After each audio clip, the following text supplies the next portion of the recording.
چې دا به ثابتوي چې موږ به خپلو نوجوان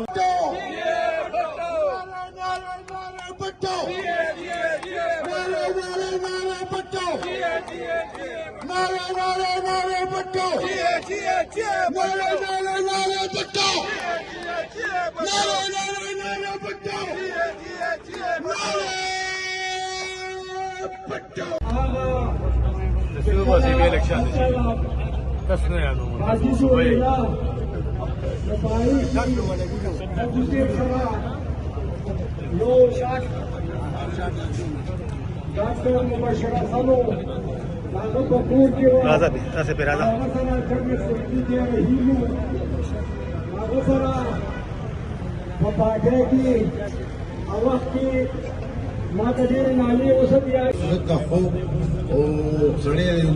خبر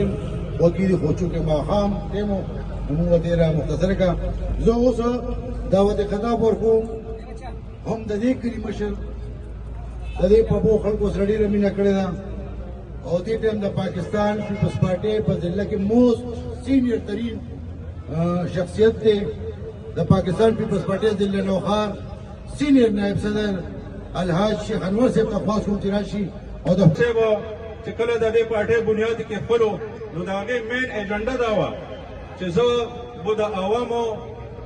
سوشلیزم شو لکه سوشلیزم مطلب دا شو چې هلته دې ټایم کې پهله په پاکستان کې چې دی نو یو څو خاندانونه وو چې هغوی په پوره په دې ملک په دې کاروبار باندې د شکر د هغوی خپل حق ورسي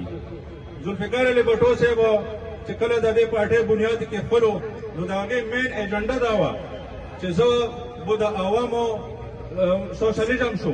لکه سوشلیزم مطلب دا شو چې هلته دې ټایم کې پهله په پاکستان کې چې دی نو یو څو خاندانونه وو چې هغوی په پوره په دې ملک په دې کاروبار باندې چا غریبي وه زمام غریبي وه د بلم غریبي وه بیا بچو صاحب هغه وعده چې کړې وه چې روټي موبایله چا سره داسې شی نو چې دې نه جوړه کپړه به څوک په پیدل ورخته څوک هم داسې لاړه خلک سره زم پکې نه جوړه کپړه به څوک په پیدل ورخته څوک هم داسې لاړه خلک سره زم پکې لاړه برا په سټیج باندې زمونږه ډېر معتبر مونږ ته ډېر ګران د لایر فارم ملګرو او زما د پبو او ورسره د خوب شاه چې کوم تنظیمي ملګري راغلي دي تاسو ته د زړه د کومې نه پخیر راغلی وی زما وروڼو دا کوم عزت چې خدای پاک مال او موږ ټول را راکړی دی زه چې د ګاډي نه راکوز شوم